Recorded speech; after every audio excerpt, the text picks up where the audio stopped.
तो चलिए आज हम आप लोगों के साथ बनाना शेक की रेसिपी शेयर कर रहे हैं। तो बनाना शेक बनाने के लिए हमने लिया है पहले 4 केला और फिर उसके बाद हम इसको छील करके केलों को मतलब मिक्सी के जार में हम डाल देंगे इस तरीके से 2 टुकड़े में करते हुए। चाहे तो छोटे टुकड़े भी कर सकते हैं। तो यहाँ छोटे टुकड़े करने के बाद अब मैं इसमें डालूंगी चीनी हम उतना ही डालेंगे जितना हमें मीठा चाहिए होगा। और फिर इसको और भी ज़्यादा हेल्दी बनाने के लिए हम इसमें ऐड करेंगे मूसली हम अपनी ज़रूरत के हिसाब से ऐड कर सकते हैं। मूसली जैसी चीज़ों को बच्चे नहीं खाना चाहते हैं, उसको अवॉइड करते हैं। तो मूसली को हम इस तरीके से डाल के लिक्विड फॉर्म में ही बच्चों को दे सकते हैं, जिससे बच्चों को गर्मियों में इसे पचाने में भी आराम रहता है। और फिर साथ में हम इसमें ऐड करेंगे दूध भी हम उतना ही ऐड करेंगे जितना हमें पतला या गाढ़ा करना हो। तो गाइस आज सुबह का बच्चों का ब्रेकफास्ट यही है। तो फिर चलिए यहीं से अपना वीडियो आज का मैं स्टार्ट करती हूँ। मिलती हूँ कुछ देर बाद।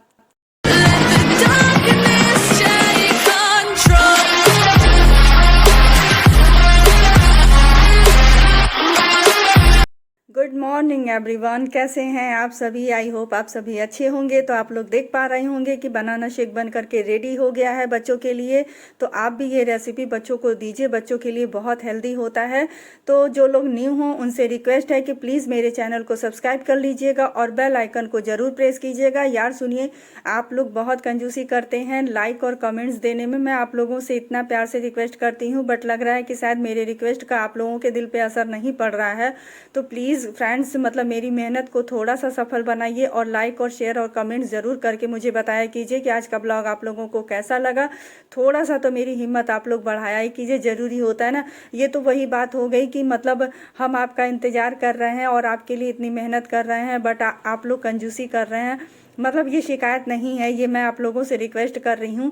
तो चलिए वीडियो यहाँ से स्टार्ट हो गया है। और अभी मैं आज यहाँ पे लोहे की कढ़ाई में हमने बनाया है सोया पालक और बैगन की सब्जी। एक्चुअली में ये कढ़ाई बहुत पुराना है, काफ़ी दिनों से पीछे रखा हुआ था, तो मैंने इसे कल ही उतरवाया है। तो अब इसे मैंने साफ ऑफ कर लिया है। तो यहाँ पे मैंने बनाया है लोहे की कढ़ाई में साग, क्योंकि अगर अपनी बॉडी को आयरन की कमी को पूरा करना है तो जो सप्लीमेंट्री हम लोग लेते हैं वो सप्लीमेंट्री न लेकर के अगर इस तरीके से लोहे की कढ़ाई में कुछ साग वगैरह की सब्जी बनाएं तो इससे आयरन की रिक्वायरमेंट भी पूरी हो जाती है और खाने का स्वाद भी मिल जाता है। तो यहाँ पे साग हमने बना करके रेडी कर लिया है। वैसे जो छोटा वाला कढ़ाई मैंने आप लोगों के साथ शेयर किया था, दिखाया था, जो मैं नया लेकर आई थी, तो जानते हैं फ्रेंड वो ना थोड़ा सा छोटा पड़ रहा था, तो उसमें ये सारा साग वगैरह मैं नहीं बना पाती। वो छोटे मोटे काम के लिए ठीक पड़ता है। तो यहाँ बड़ी वाली कढ़ाई में ही साग वगैरह बन सकता है। वैसे इसको धुलने में कोई कठिनाई नहीं होती है, वो तो मैंने आप लोगों को पहले भी बताया है, पहले भी आप लोगों के साथ शेयर किया है। तो अभी हम यहाँ पे जा रहे हैं नमक और तेल वाली मिर्ची छौंक लगाने। ये मिर्ची फ्राई करने के बाद साग की सब्जी के साथ अगर गरम गरम रोटी चपाती या पराठे के साथ खाओ तो ये बहुत ही यमी लगता है।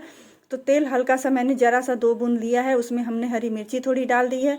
मिर्ची बहुत अधिक तीखी नहीं है। और फिर लास्ट में हम ऐड करेंगे नमक थोड़ी क्वांटिटी में ऐड करेंगे, अधिक ऐड नहीं करना है। इतना ही ऐड करना है कि नमक और तेल के सहारे ये मिर्ची खूब अच्छे से फ्राई हो जाए। ये आप लोग देख सकते हैं कितना अच्छे से मिर्ची चटक गया है। इसे भी हमारे वहाँ बहुत पसंद किया जाता है। और लोहे की कढ़ाई में अगर साग बनाओ ना तो उसका स्वाद भी दुगना तिगुना हो जाता है, क्योंकि बहुत लोगों की आदत होती है कि साग खाना पसंद भी नहीं करते, उन्हें अच्छा ही नहीं लगता, या बहुत लोगों को मिल भी जाता है ना तो वो लोग तो जैसे उनके खाने की इच्छा ही खत्म हो जाती है कि नहीं मुझे नहीं खाना। तो ऐसा कुछ ना हो, तो इसलिए लोहे की कढ़ाई में बनाने का फ़ायदा यही है कि स्वाद और सेहत दोनों मिल जाता है। और जो आयरन की कमी का जो शिकायत होता है खासकर हम लेडीज़ों में, तो वो शिकायत तो इससे पूरी हो ही जाती है। तो इसी वजह से मैंने यहाँ पे आयरन की कढ़ाई निकाली है। तो बस ये मिर्ची भी हो गया है। तो अब मैं चलती हूँ गरम गरम रोटियां सेकने, क्योंकि गरम गरम रोटियां और गरम गरम साग खाने का आनंद ही कुछ है। तो गाइज आप लोग भी आइए, सुबह का नाश्ता सबका तैयार हो गया है, रेडी है। तो मैं रोटी बनाने के पहले मैं सोच रही थी कि मैं कढ़ाई को भी थोड़ा सा इसका भी मतलब कि इनका भी जो खुराक है वो मैं पूरा कर देती हूँ।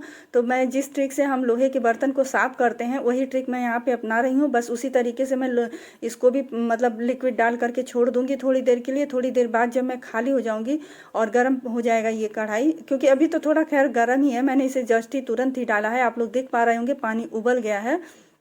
तो बस थोड़ी देर इसको हिला देंगे।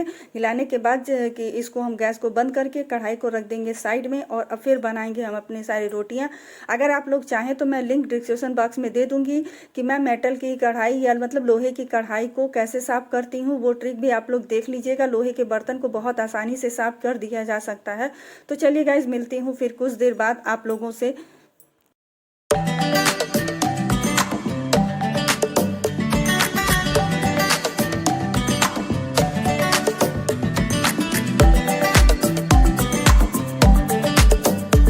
तो फ्रेंड्स, हम लोगों का नाश्ता वगैरह सुबह का हो गया है और किचन का भी काम हमने पूरा फिनिश कर लिया है। और इस समय बज रहे हैं दिन के सुबह के यानी 11:30। तो 11:30 बजे मैं ये थोड़ा सा अलमारी निकाल करके, मतलब सॉरी, अलमारी में से कुछ कपड़े या सामान निकाल करके मैं उन्हें साफ़ करूँगी।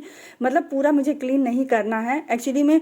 मतलब आप लोगों ने तो देखा ही होगा कि ऊपर जब रूम बन रहा था तो काफ़ी चीज़ें मेरा इधर अस्त व्यस्त हो गया था, काफ़ी चीज़ें उधर उधर पड़ी थी। अब जैसा कि होली आ रहा है तो होली के हिसाब से तैयारी भी करनी ज़रूरी है ना, कि जो बेडशीट या कर्टन या पिलो कवर या कुशन कवर हमें लगाना है, जो हमें यूज करना है, उसे भी हमें निकाल करके आगे रखना है। तो बस ऐसा है कि मैं इस अलमीरा को थोड़ा खाली कर रही हूँ, क्योंकि उस टाइम पे जो मैं जब बिजी थी बहुत अधिक, तो सारी चीज़ों को बस अपनी जगह पे मैंने नहीं रखा, बस जैसे तैसे हमने यहाँ रख दिया है। तो उन्हीं सारी चीज़ों को मैं अभी हटा रही हूँ। अब इसे ले चलूँगी ऊपर वाले रूम में, क्योंकि इसको अपनी जगह पे फिर सेट कर दूँगी। और कुछ बर्तन और कुछ कपड़े वगैरह मुझे निकालने हैं होली की तैयारी के लिए, तो बस अब वही सब काम मुझे करना है। वैसे मैंने सोचा था कि मैं थोड़ी सी और क्लीनिंग कर लूँगी, बट लगता है कि मुझे अभी क्लीनिंग करने का टाइम नहीं आया है। क्लीनिंग का टाइम थोड़ी दिन बाद आएगा। पहले मैं इन सारी चीज़ों को निकाल के देख लूँ, क्योंकि मुझे लगता है कि ना कुछ चीज़ें बहुत अपनी जगह से मतलब डिस्टर्ब हो गया है, कुछ कहीं है तो कुछ कहीं है। तो ऐसा होता है ना, तो फिर होता क्या है कि मतलब सामान मिलने में फिर दिक्कत होती है। अब मुझे याद रहता है कि हमने यहाँ रखा है और मिलता वो कहीं और है। तो इन सारी चीज़ों को मैं हटा दूँगी। और वैसे अभी मौसम पूरी तरीके से गर्म नहीं हुआ है। 2 दिन पहले तो यहाँ जैसे लग रहा था कि बारिश आएगा और खूब बादल लगा हुआ था, खूब ठंडी ठंडी हवा चल रही थी। तो ब्लैंकेट हमने रख दिया था, लेकिन फिर मुझे निकालना पड़ गया है। तो इसे फिर एक काम मेरा फिर और बढ़ गया कि मुझे इसे फिर से धूप दिखा के रखना पड़ेगा। खैर कोई नहीं, अब ठंडी में तो कोई बीमार पड़ेगा नहीं। तो इन सारी चीज़ों को मैं पहले इकट्ठा कर लूँगी। और कुछ गंदे कपड़े भी जो मुझे शायद अगर आज हो सका तो मैं वॉशिंग मशीन चलाऊँगी, वरना तो मैं फिर कल ही चलाऊँगी, यानी मंडे को। आज संडे का ब्लॉग मेरा यही होगा कि कुछ चीज़ों को मैं अपना छाटूँगी, रखूँगी और फिर उसके बाद एडजस्ट करूँगी। और इधर दूसरी तरफ हमने लंच बनने के लिए भी तैयारी कर ली है। तो सुबह जो हमने साग की सब्ज़ी बनाई थी और रोटी बनाया था, तो फिर इस टाइम पे मुझे साग और रोटी और सब्जी नहीं बनाना है। तो मुझे सिर्फ दाल चावल ही बनाना है, क्योंकि दाल चावल के बगैर ही मेरे बच्चों का काम नहीं चलता है। तो इधर किचन से में थोड़ा सा छींटा पड़ गया था दाल का, तो उसे ही मैं साफ़ कर रही थी। अब मैं कुछ गंदे कपड़ों को भी निकाल के किनारे कर दूँगी, यानी साइड कर दूँगी। कुछ मतलब गंदे कपड़े जो होते हैं ना, तो लॉन्ड्री बास्केट में अगर रख दो इकट्ठा करके, तो फिर साफ़ करने में भी बहुत आसान हो जाता है, बहुत ईजी हो जाता है। तो गाइज़, मिलती हूँ फिर अगले ब्लॉग में। आज का ब्लॉग कल के ब्लॉग में कंटिन्यू होगा। तब तक के लिए bye bye. It's hard to breathe, but that's alright. Hush.